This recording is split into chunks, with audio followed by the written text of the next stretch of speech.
Hamas Israel युद्ध को लेकर बड़ी खबर है। मिस्र में गाजा शांति समझौते पर हस्ताक्षर। राष्ट्रपति ट्रंप ने समझौते पर हस्ताक्षर किए।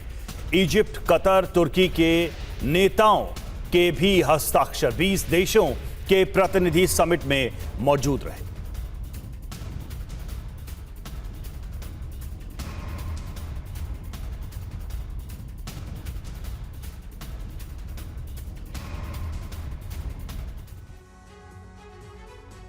और गाजा में उम्मीदों के मुताबिक युद्ध विराम लागू हो गया। अंतर्राष्ट्रीय स्तर पर अमेरिका के राष्ट्रपति इसे अपनी जीत घोषित कर रहे हैं।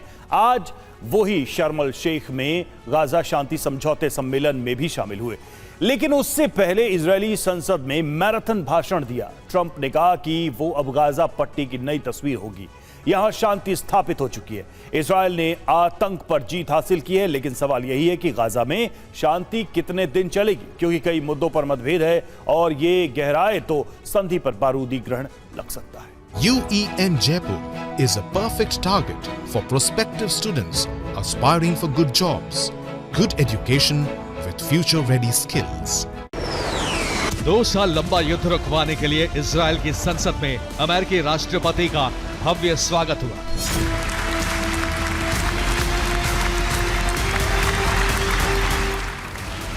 दो मिनट तक सभी सदस्यों ने उनका खड़े होकर अभिनंदन किया।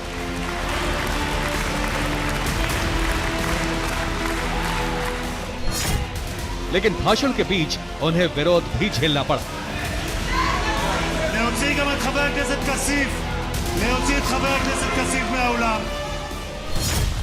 इजरायली संसद में भाषण के दौरान 2 सदस्यों ने अवरोध पैदा किया। अयमान ओदेह और ओफिर कासिफ को संसद से बाहर निकाल दिया गया। स्पीकर ने अवरोध के लिए ट्रंप से माफी भी मांगी।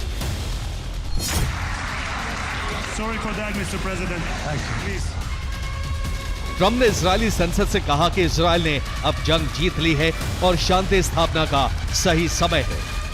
राष्ट्रपति ट्रंप इसे अपनी सबसे बड़ी कामयाबी में से एक मान रहे हैं। वो कहते हैं कि उन्होंने 8 युद्ध रुकवाए, लेकिन गाजा का समाधान कैसे हुआ, इस पर अमेरिकी मीडिया ने एक खोजी खबर प्रकाशित की है।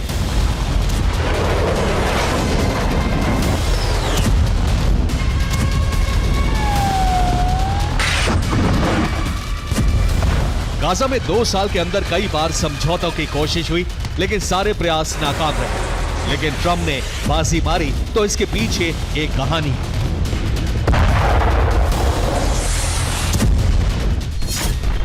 3 हफ्ते पहले कतर के दोहा में हमास नेताओं की हत्या के लिए इजरायल ने हमले किए। इसके बाद अरब इजरायल के खिलाफ संयुक्त रूप से उठ खड़ा हुआ।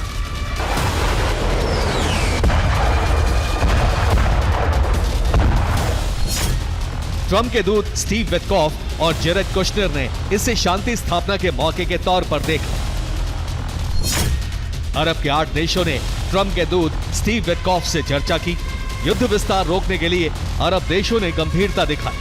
2 हफ्ते पहले अरब के 8 देशों से ट्रंप के प्रस्ताव पर चर्चा की। अरब देशों ने कुछ संशोधनों की मांग की, लेकिन सभी नहीं माने गए। अमेरिका दौरे पर ट्रंप ने नेतन्याहू को कतर से माफी मांगने को कहा। यूएन में भाषण से पहले ही नेतन्याहू को 21 बिंदुओं का प्रस्ताव दिया गया। ट्रंप ने कहा कि अगर इस प्रस्ताव पर इजरायल सहमत नहीं होता तो यूएस उससे किनारा कर लेगा। नेतन्याहू ने प्रस्ताव में कुछ संशोधनों की मांग की। अमेरिका ने सभी संशोधन मानने से इनकार कर दिया। कतर, इजिप्ट और तुर्की की मध्यस्थता से हमास को मसौदे पर सहमत किया गया।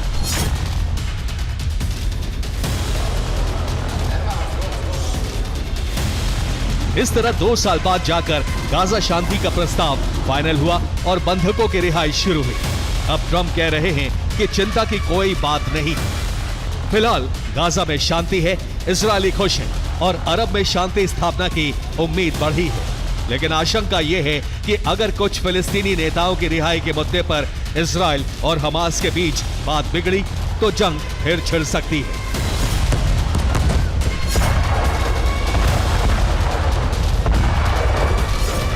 Bureau report, TV9 Bharat.